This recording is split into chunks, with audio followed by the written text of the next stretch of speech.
Please join me in welcoming the Honorable Harvey Hildebrand. Thank you, Chairman. How you doing? Thanks for being here. Please sit. Nice to be with you. My pleasure. Appreciate you being here. Let me ask you to begin the same question I asked Commissioner Staples last week when we started with his conversation on the Lieutenant Governor's race. It's a version of the old Roger Mudd question to Ted Kennedy in 1980. Kind of, why are you doing this? Why you? Why this job? And why now?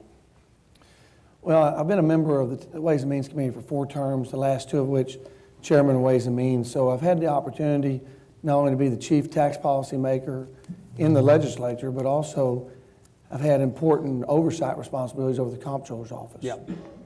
And that opportunity has given me the ability to study the agency, Yeah. to learn what's working, what's not working, what we need to continue to do, Yep. and what we need to improve upon. Right. So I'm running on a plan. I've put on my website the first 4 points. There's a taxpayer's bill of rights. Well, I actually laid out we're laying out a 10-point plan over the course of the campaign. Right.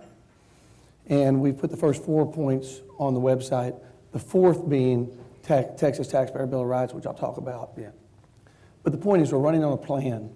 We have a platform. We have ideas that we want to accomplish when we're elected comptroller. Right. So I think it's just a real important thing to know why you're running and what you want to accomplish when you get elected. Right. And we have that. We have the experience to understand what's working and not working and what we want to do to fix it. Is this a good time to get out of the legislature, or is it just a good time to get into what is suddenly an open race? In 25 years in the legislature, it has changed. It is a different legislature today than it was when you got in, certainly. This is a good time to get out? Well, it's an opportunity to work in an area that I want to work in. Since I've been chairman of Ways and Means, I've become much more interested in the comptroller's office, how it functions, what it does, how important it is to the office. And I got some exposure to that as a member of the committee, but as chairman, much closer proximity to it, engaging the agency, hearing from the constituency of the committee, which is the constituency of the agency. Right. So working with them, but to tell you the truth, I wasn't going to run for re-election anyway. That's my question. So Yeah, you were going to get out regardless. I was getting out. Yeah. And it just turned out this was going to be available. It's something I'm very interested in. Right. Something that I think I can make a difference with because of the expertise and experience I've had Right. with the agency and with Texas tax policy, Right. and understanding where the problems and opportunities are. It seems to be two kinds, Chairman, two kinds of Republican primaries this time. There are continuity primaries where the people running for the office are basically saying, we like the person who was in the job, and we want to continue more or less what that person has done. And I would say that in Greg Abbott's case, running to succeed Rick Perry, it's mostly a continuity deal. In the case of the AG candidates, they love on Greg Abbott enormously and the work that he did as AG, and so it's mostly a continuity election. In the case of a couple other elections, it is deliberately a change election. Certainly Staples, Patterson, and Patrick are talking about how they would do things differently than the lieutenant governor. And this race seems to be one in which, at least in your case, as I try to understand it, you seem to be saying there are some things we need to do differently. Is that a fair characterization? Sure. I mean, I think that there are some things are working in the office. There's some initiatives that the office is pursuing that they've been successful with that I want to continue. It's given me opportunity to consider them, think of other ways to expand those ideas and those initiatives. And I very much support those initiatives and want to do more with them. Right. There are other areas, the blocking and tackling of tax administration, of a consistent application of the tax code, a fair, less adversarial application of the tax law and the rules that govern taxes and tax enforcement and collection. So all those areas, I think, need to be. We need an overall review and appraisal of the office, of its functions, of its responsibilities, how we're doing so far with our staff. Look at the areas of staff and the powers and whether we're doing the job or not. I think you're going to find that in some areas we're doing the job very well. We've got a very talented a talented staff. We've got a lot of great people at the comptroller's office, but they need a leader. We're going to have a new comptroller. Yeah. The next comptroller needs to be a leader who has a vision for the state, has to have a vision of where he wants to take the office to help partner with the business community to help grow the Texas economy, and to preserve the prosperity we enjoy today and expand on it for the future. Do you think the current occupant of the job, Comptroller Combs, has done a good job? I think she's got a mixed record. You're not just saying that because she endorsed your opponent. No, I said it before. Y'all have had several articles. Well, in fact, I have the quote right here. This is back on September the 4th to Amon Bethija of my staff. Quote, she's done a lot of good things, transparency in particular. I think we have a pretty good office, you said, regarding Susan Combs. After she endorsed Senator Hager, I respect Susan Combs for her service to the state, but her record has come up short in many areas. Part of the reason I'm running is to make significant, specific improvements in the comptroller's office. Sounds like she must have done something in 6 weeks that made you not like her. I think you're way wrong on that, because you weren't doing the interview, and I'd be glad to engage the reporter. Yeah. That's not all we talked about. And in that case, you're looking for the opportunity to be positive, but I talked about things I liked. I didn't say that I liked everything. Right. But I said these are the things. I focused on the positives. Right. And moved on. Then when the opportunity came up to focus on more than just the positives, I've done that. So speak candidly then, endorsement notwithstanding, what are the things she's done well and what are the things she's not done well? I think her initiatives on transparency, on the checkbook, engaging local governments for transparency, debt transparency, things of that nature I like. I've been looking at that and see where there's other opportunities to increase it, expand it, extend it. We'll be laying out those during the course of the campaign where we think we can build upon what she started. Right. But I think in the case of tax administration in particular, we have a long ways to go. We're not sending the right signals to the business community. We got to look at the business community and businesses and business owners as employers. They provide a service or a product. They employ people to help deliver that product or that service. They invest in the state. They invest in their business. They're investing in real estate. They're opening stores or offices, hiring people, and trying to make a living and to make a profit. Those are good things. And the more businesses that are doing that, the more businesses that are successful in growing their business and succeeding with their business and employing more people are helping the Texas economy grow and prosper. And when we prosper, we all prosper. And the role of the comptroller in that, Chairman, is what exactly? Well, if you're cooperating, if you're either a part of the problem or you're part of the solution. You can help facilitate the growth of the economy or you can constrict it. And this is an opportunity for the comptroller to send the right signals to the business community, to be clear on the rules, be more consistent on our rules that implement our tax law and that enforce our tax law. And so when there's a tax dispute, for instance, and a business disagrees with the tax bill they get, or they have a question about how does this is a new business line we're doing, we're opening up a new store, we're going to be focused on this as opposed to our old business, how are we going to fall, how are we going to be exposed to tax code, what's our liability going to be? Right. They ought to get a cooperative opportunity in cooperation with the comptroller's office to get their questions answered. They ought to get the clarity they need. And in general, the tax code, the enforcement of the tax code, the rules, promulgated rules and other rules ought to be clear, and they ought to send the right signals to the business community so the business community is positive and encouraged to make the investment, to open the other office, to employ more people, to grow their business, which grows the Texas economy. Do you feel that the comptroller's office is currently cooperative, prompt in its responses? I hear from many businesses that they're not cooperative enough. They can do better. Right. And as the next comptroller, I will do much better. It'll be a focus, a priority of mine. Right. Now that's a kind of what we say in the business world, that's kind of a B2B function, right? So that's kind of the comptroller dealing with businesses. The B2C function, the business to the kind of consumer-facing side that the comptroller does is the revenue estimate. The revenue estimate is a big function that a lot of people out in the world know about. You know that another item on that mixed record. Well, so you know that the comptroller came out the day before the session gavelled in this year, I believe it was, and announced that, lo and behold, 2 years after we said that we thought we had X amount of money, we had X plus $8.8 billion. That, I would observe, is not a rounding error. That's a significant difference from what we were told previously. And the session in which that original revenue estimate was made resulted, by that low number, in significant cuts to a bunch of programs. How do you fix that problem? What do you do? Let's not necessarily talk about the comptroller, current comptroller's role in that, why that was wrong. But what do you do going forward to ensure that we have more accuracy in pronouncing what the revenue estimate is? Well, I think you've hit it. I mean, what I say is we want to provide the most accurate and up-to-date data and information and numbers to the public and to their representatives as possible. Yeah. So that means that obviously it's not an exact science. The economy is dynamic, and therefore the revenue collection system is dynamic. Right. So if you take a snapshot on May 1st or June 1st, Right. 3 months later, 6 months later, within a year, it's certainly going to be different. We saw that in 2008 when Lehman Brothers issue happened and the economy fell through the floor, and it caught up to Texas. And of course, by the time we rolled around for the 2009 session, we had big troubles in terms of what we hoped to have and what we thought the economy was going to do when we left in 2007 and what it ended up being.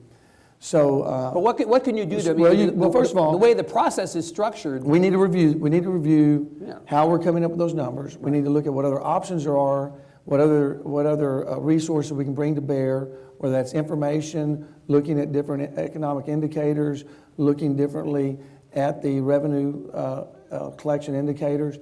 But more importantly, and the easiest thing to do is do what many comptrollers before the current comptroller did, and that is update the numbers more often.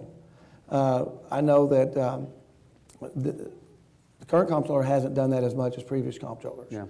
And in fact, I didn't remember her updating it until November of 2011 when we ended the regular session in June of 2011.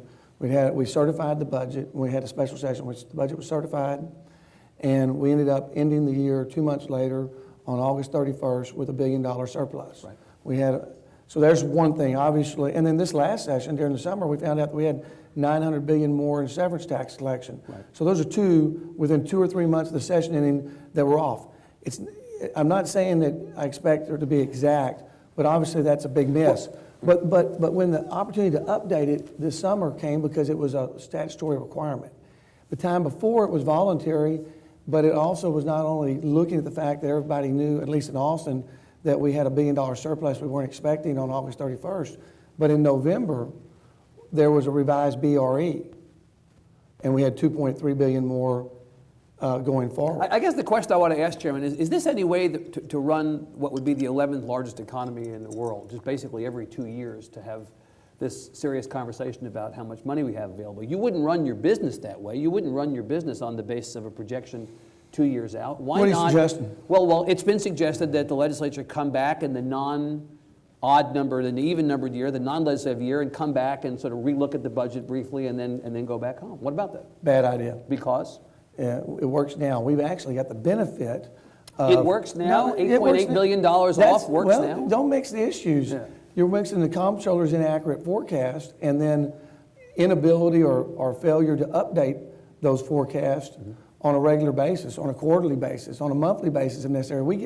Many of us get the reports on a monthly basis, and certainly it would be okay, and it's been done before where comptrollers updated on a monthly basis, certainly a semi-annual basis. So that's not the issue. The numbers can be updated. You find out new information. The economy takes an uptick. This particular segment of the economy, oil and gas, prices go up.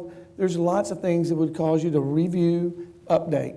So the solution is in the comptroller's office, not in the legislature. office for more accurate and more up-to-date numbers. Right. But to take on the issue of an annual budget, we have the best of both worlds right now. Because the economy is dynamic and because the revenue system is dynamic and it's hard to hit an exact number, it's nice to have this 2-year biennium window instead of a 1 year where, you can, the way I look at it is, in practice for more than 50 years, the legislature comes into regular session. The first thing they do in the first 60 days is they look at the existing budget that we're under. The fiscal year doesn't end for another 6 or 8 months. Right. We look at that. We do a brand new... well, the first thing they do in those 60 days is congratulate Little Leagues, really, is what they do. Well, you don't appreciate the work we're doing, apparently. I guess I don't. I would say you meet for about 5 days every 2 years. I was getting at the supplemental appropriation, which is important and not a cynical. Yes. Peace. So we have the opportunity to pass a supplemental. If we have a deficit, we make cuts to the supplemental. Right. If we have a surplus, and if there's a surplus, historically, what we've done, if there's a surplus, we've added money to the priorities, spending items of public education or health and human services, whatever that the public's telling us they want through their representatives in the state, House, and Senate. So in any case, the revising of the revenue estimate out of the comptroller's office, that is the solution that you see to the problem. I think we can be much more accurate, much more up to date, and there are a number of ways to accomplish that, and I've described them to you. Another issue that has come up over the last couple of years out of the comptroller's office is the Major Events Trust Fund. What about that? That's become a controversial thing, discussed by a lot of people who ordinarily don't dip their toe very far into state government because they hear about dollars being spent on these projects, whether it's Formula One or whatever else. What about that? Well, there's certainly been some very successful events and very successful events come online that happened in the first place, not only continue to happen, that's helped with. Obviously, there's been some criticism of it, and so this last legislative session, we passed legislation. I think Jason Isaac carried the bill. So we do what we do in every area of state government, and it's one of the things that differentiate us from Washington, make us so much more responsive to the people we represent, and compared to the Washington. And that is that we come into session, we do our business, we pass bills, we go back home and live under the laws we pass as citizens and legislators. And when we hear about things that they don't like, we come back the next session and we try to amend it, repeal it, tweak it, whatever. I guess I just want to know, Chairman, rather than the process of how we got from the criticized Major Events Trust Fund to something that's been changed, do you think that as a general rule the state should be in this business of giving away these large sums of money to attract these kinds of events? Or these kinds of events seem fairly successful, and it seems like a tax break for folks who maybe don't need one, and this is the kind of thing that riles up people on both sides. There's legitimate criticism of it. I think some events have been more successful. Some events, we've gotten the value of the dollars. They've generated a much bigger return, and a return that makes those projects worth doing. In other cases, not so much. So as comptroller, you would not get out of this business as comptroller? Well, the comptroller, it's the legislature's going to decide what Well, I understand that, but as comptroller, you do have some... I'm going to carry out the duties and the law of the office, and if the legislature gives us a policy, a program to administer, to be responsible for, I'm going to carry out my duties and responsibilities and carry out that duty. It's up to the legislature to change. We've done it this last session. I think we've improved it. We'll see if we've gone far enough or not. And if we haven't, you'll see other members of the legislature try to tweak that in the near future. Okay. Let me ask you about the data breach that occurred out of the comptroller's office a couple years ago. Quite controversial, again, widely known not just by people who live Another inside. part of that mixed record. Well, not known by people, not only known by people who live deeply in state government, but people outside in the world. How does one prevent, again, not speaking about Susan Combs specifically, but how does one in state government these days prevent such a thing from happening? How can you give assurances to people that such a data breach would not occur on your watch in your comptroller's office? I don't know that you can. You got to remember, you've got rooms full of, then they're all connected to each other online. You got rooms full of cyber criminals all over the world, out of Eastern Europe, Russia, China, all over Asia, doing nothing but spending every day and sharing information. And it's almost like playing Game Boy. One figures out how to get past this level and goes in a chat room and says, hey, I broke through this, so you need to adopt this trick and you can get further along with what you're doing. So they're sharing information. It's an enormous challenge. Right. And not one that I think anybody can say, there's no way it'll ever happen again. The problem is, in this last case, is that it wasn't the cyber criminals that broke in and pierced our shield and broke into our data. We put it online ourselves. The state comptroller's office was the one that made the mistake and put it online. So first of all, you've got to put protocols in place to make sure that never happens again. And I promise that will never happen again if I'm comptroller. It won't happen while I'm comptroller. But the idea of being able to guarantee that there's no way that these cyber criminals that are experts and share information and are going on and on every day, doing their best to steal information from the Pentagon, information from the CIA, information from the National Security Agency. I mean, if those institutions can be penetrated, then many state agencies can be penetrated. Right, but of course, so I can't guarantee you're going to stop that, but we need to do everything we can to prevent it. Right. And obviously, I would do everything I can to prevent that, and we would consult with experts in and outside of government, and we would continue to. And I think the comptroller today, after that happened, has gone back and put things in place. Redoubled her efforts. Right. I think you have to review and appraise whether that's working, if there's more to do, if she's covered everything. You do that, and then you move forward. But you don't make an internal mistake where your IT people put it out themselves. That's unacceptable. Right. And that's the big difference between what's happened in the comptroller's office and what's happened in every other agency or big organization, private or public, that it's happened with. The others were penetrated by the criminals, and this was done ourselves. This was fumbling the ball ourselves, and we can't do that in this regard. Right. And so I think, that'd be my answer for you. Tell me about performance reviews. This used to be a staple of the comptroller's job function. Gotten away Absolutely. From that. Should we be reinstating or reinstituting as a core function of government of comptroller's office performance reviews? Absolutely. And in fact, that'll be one of my next performance pledge items. I just ruined it for you, In fact, I'm doing it next week. Okay. Remember I was telling you it's as if I hacked into your website. Right, Number five is performance review. Right. And that's not a new idea. Right. And wouldn't surprise me if every... Well, but it got out of it being an old idea for there was a political... Well, I'll go through that, but I wouldn't be surprised if every one of my colleagues in the race for comptroller and Republican primary come out for it. Certainly the Democrats already come out for it, but it's something I've wanted to do the whole time. I've looked at it. The history is that under Rylander, Strayhorn, we took it back and we gave it to the LBB. Right. It doesn't work at the LBB. Every year, every session, the Ways and Means Committee chair, a few other chairs, Appropriations chair, a few other committee chairs have a meeting that's set up by the LBB, and they come and tell us, and they review the recommendations they've sent to us, go over them with us, they brief us on the ones that they feel like fall under the jurisdiction of our individual committees, and ask us if we'll be carrying these bills, if we're interested in carrying the bills, and they've already turned them into legislative council and gotten drafts that they can show you, and we have a discussion about it, and we discuss their recommendation and the background on it, and then in my case, I went to my committee members and said, here they are, who wants to carry these? I carried some, and other members of the committee carried them. And in every time that happened, we had a bill and a hearing on the bill. Comptroller's office came and gave a different number than the LBB said we would save in the recommendation.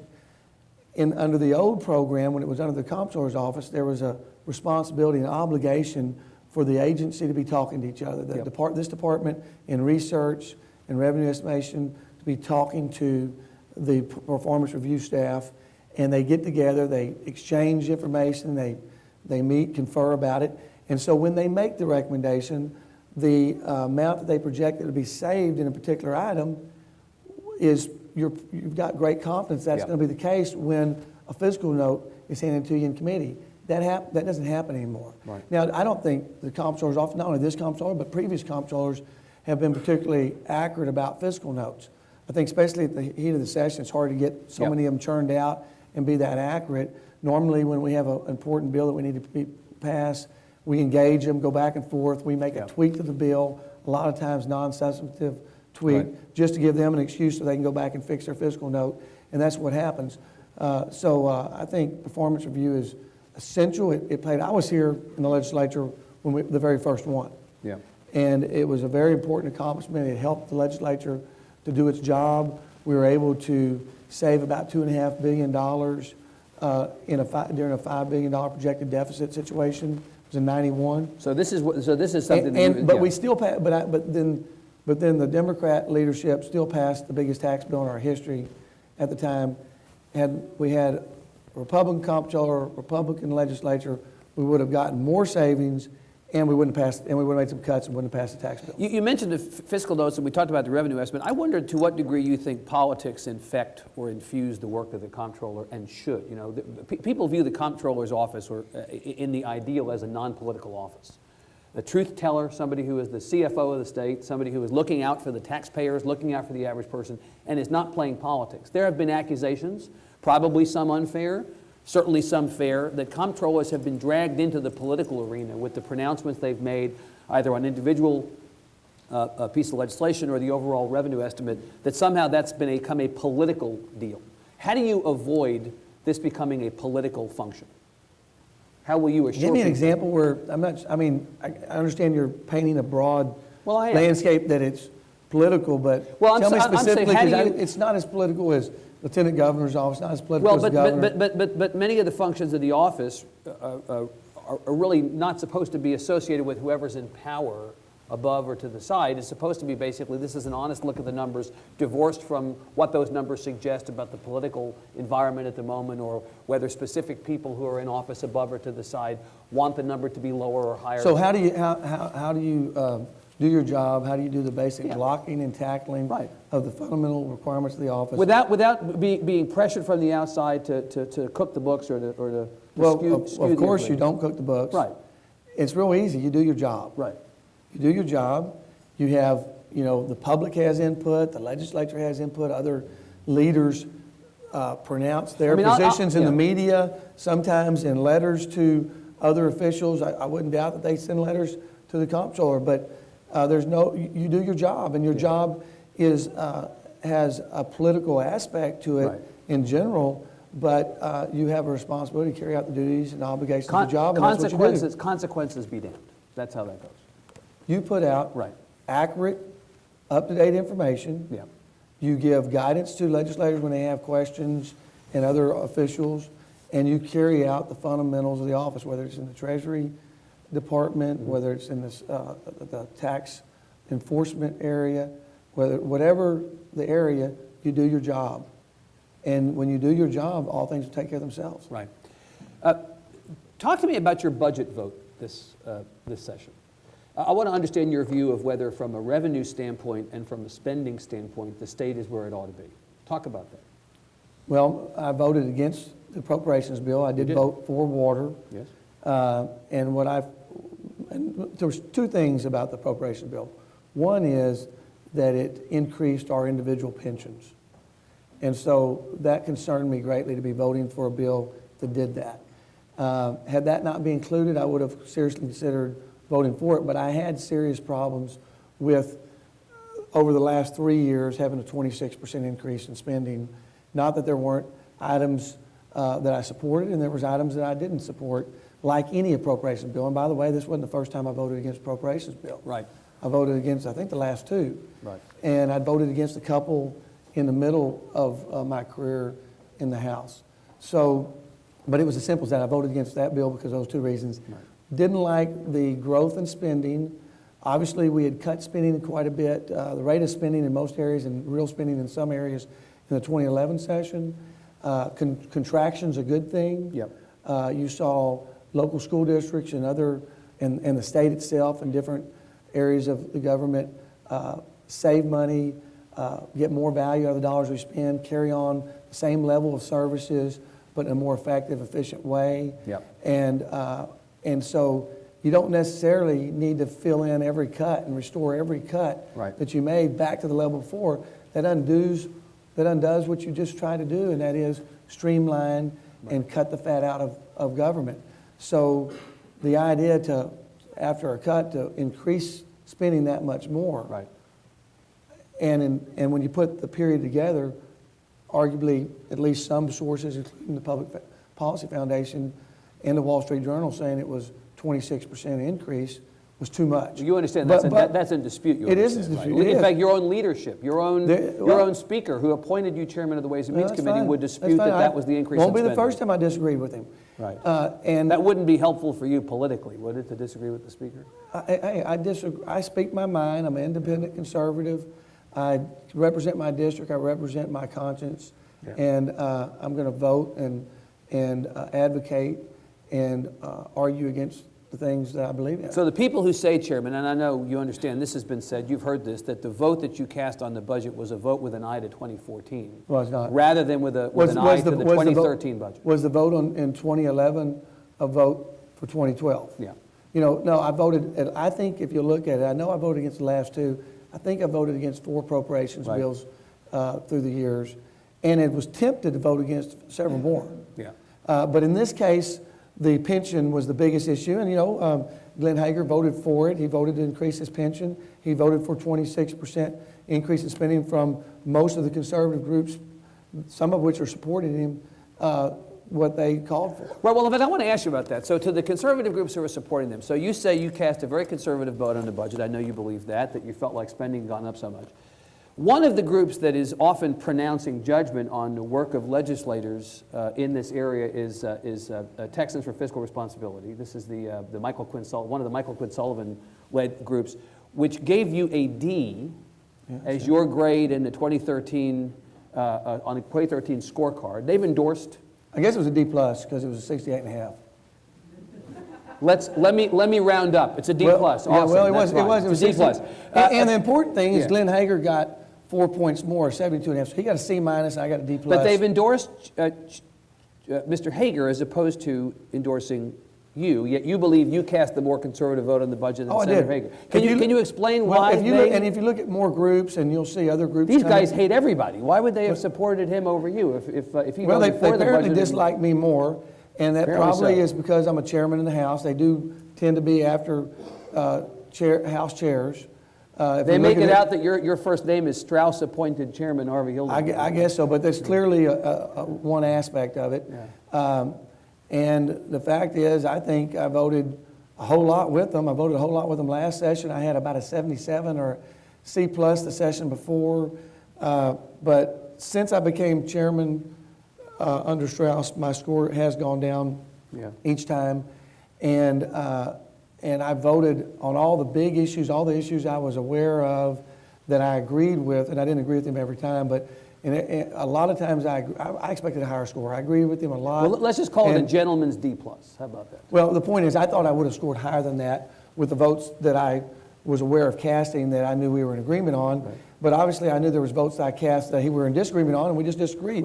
But I'll tell you, you know, the Conservative Coalition has put me on a list of the most conservative members. They're going to be they're doing more in the next few months on that. And I think that some of the other colleagues obviously made a list. It was a list of a lot of leaders in the Texas Conservative Coalition that carried bills, that voted on bills, that worked with the coalition to make sure we advance conservative and free. So it doesn't concern you, Chairman, that the political dynamic in this race has a bunch of these conservative, young conservatives of Texas and power. Yeah, well, my young conservative, I have a higher record than Glenn this last session, and I have a higher lifetime record than Glenn by about 10 points. But the young conservatives have also endorsed Senator Hager, though, haven't they? Yeah, they have, and that's their problem. They're not going by their scores. It's personalities. Right. It's whose friend used to work for this member, now works for Michael Quinn Sullivan, or now works for this member, or is on his field staff or on somebody else's field staff, and they're close. So it's not about the merit of picking the votes that best represent who's a conservative, who's moving Texas forward. It's not about the organizations. It's more about personalities and agendas aside from their scores. And in some cases, some of them are not, in the case of ICT, they're not changing the score. I still have a higher score, which I thought they might even go that far and change their score. They didn't do that. But I do think there's suspicion on some of the groups that actually see certain members score too well. Hey, how'd he do that?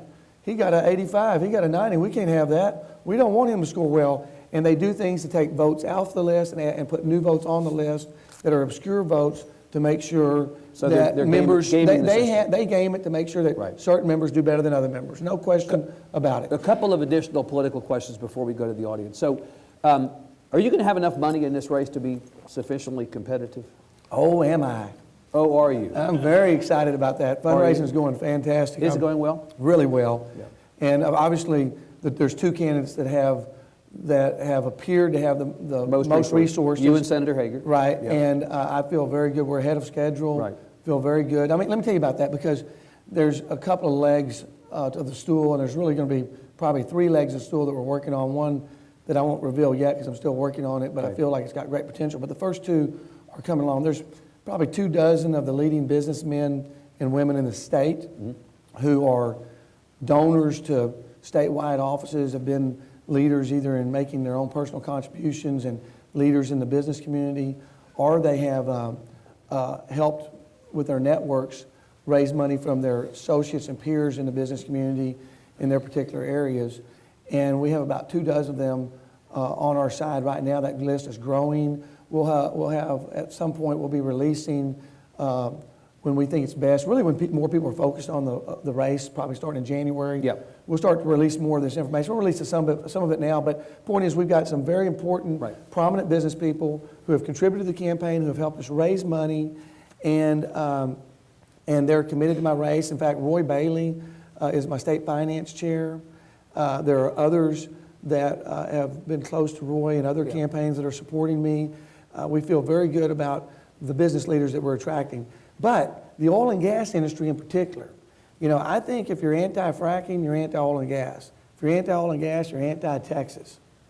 And I'm the pro-oil and gas candidate in this race. Is anybody else in this race anti-fracking, Chairman? Glenn has a record. I'd say it's a mixed record, but he has some issues where the oil and gas community wasn't happy with him when he was Sunset Chairman and working on Railroad Commission. But more importantly, in the last couple of sessions, he voted against a bill to clarify that the groundwater exemption could be used for fracking and not just other oil production and exploration activities.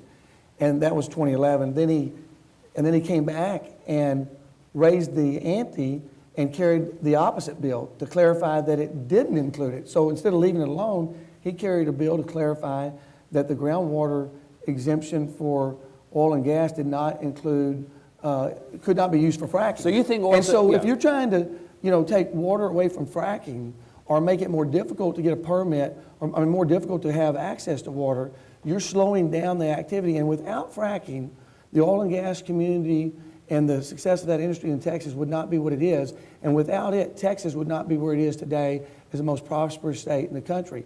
So I'm pro-oil and gas. That's a pro-Texas position. And you expect and anything you do against that is the wrong thing to do. We need the comptroller needs to send the best signals he can to the entire business community about everything from tax administration, consistent application of the law, consistent administration, fair rules, communicate, give clarity, but you also got to support the Texas economy and every industry within it. And so you expect that oil and gas contributions from that sector will be a significant part. You say, I think I'm leading with that now, and I think I will continue to do better. So one donor jumped out at me here, and that was Brent Ryan. I know Brent Ryan has been supporting you significantly in this race. He is someone with apparently he supports Stephanie Carter more because he just came out of her finance chair. But Brent Ryan has been a major donor of yours, and he is and he has a major tax practice before the comptroller's office, and the success of his business often depends upon decisions out of the comptroller's office. My question is, should the people of the state be concerned that one of your major contributors is somebody who does so much significant business with the office that you see? Not at all. As I've proven in my service in the legislature, I'm an independent conservative. I do what I think is right. I represent, in this case, the people of Texas and my conscience. And in the case of Brent, I welcome his contribution. He's made a contribution to me. He's been supportive, but he's not my largest contributor. And I have many other contributors in the range of the level of contribution that he's made to me. And I expect to get more, and I expect that list to grow, and it wouldn't surprise me if there's more leading business men and women who give me even larger contributions than the ones I've had already from Brent and other business leaders that have contributed to me as much or more than Brent has. Last question before we go to the And by the way, he doesn't have an official role in the campaign. He's not my Understood. finance director. He's not our finance chairman. He's not my committee chairman. But I'm happy to have his support. And by the way, Susan Combs enjoys his support. In fact, I'll tell you this. He gives a lot more money to Susan Combs than he's ever given me. But she's not up here. I'm asking and you he's about given your a lot more money to previous, and there's state senators he's given more money to. So I'm not out of the ordinary. You've been in the legislature for 25 years. You represent one legislative district, and it is hard for somebody who's been in a legislative district to be known outside of that district. Now, if you're chairman of a committee... You're talking about the geography of the race? I am. I'm trying to understand how any of you gets to be better known. Well, first of all... in some respects, Deborah Medina may be the best known of all of you statewide now by virtue of her having run for office statewide. And apparently that's why a lot of people are concerned about that. Well, I don't know what you mean by that. What do you mean by that? Well, let me answer your first question. Geography. Yeah. In the race, nobody knows us statewide. We're all below 10, except she's just above 10. But Yeah. 75% by y'all's poll of the respondents didn't know any of us. Nobody knows, right. Didn't know any of us. So obviously, it's the person that's going to win this race isn't winning it on name ID, and the lead they have today is not a big enough lead to win the office. It's a year out. So basically, you've got to have the resources, you've got to have a compelling message, and you've got to have the support to advance where you are, move forward, and reach enough people to win enough votes to win the election. I'm really excited about the support we have, and the geography of the race is something that I think is actually one of my strengths. When you look at a map, you look at the metropolitan areas of the state and you go, in fact, there's even a blogger or two that talk about, there's not very many, maybe Todd Staples is the only statewide official that's from a small town. Rural, right, yeah. But you look at my state representative district, you can't look at Kerr County, which, by the way, Hill Country is the oldest Republican area of the state. It was Republican before it was cool. In fact, some people got executed over being Republicans back then. We have an old, strong Republican area, and it's not one county. It's not Kerr County, which has really comparably the same amount of primary voters as a San Angelo, as an Abilene. It's comparable to those size counties in terms of primary vote. We have a lot of turnout. We have senior citizens. We have a higher percent of turnout. But you got to add the rest of the counties around there. So my district, when you add my district together and some of the counties I've represented for more than 10 years that are contiguous to my current district, but were in my district in the past, there's more than 50,000 primary voters. Yeah. You go to Bexar County, there's 65 to 70,000 primary voters. And my statewide headquarters are in San Antonio. My wife grew up in San Antonio, born and reared, graduated MacArthur High School. My dad was born in San Antonio in 27, grew up and graduated from Brackenridge. So you think you can actually, you can transcend that legislative? And we are working hard and are winning the support not only in San Antonio, right, but all through West Texas. And what I like about it, it's a region of the state that's very large, that I've enjoyed a state representative district that really falls into several regions of the state. I go west of the Pecos River, so I'm clearly a part of the West Texas delegation.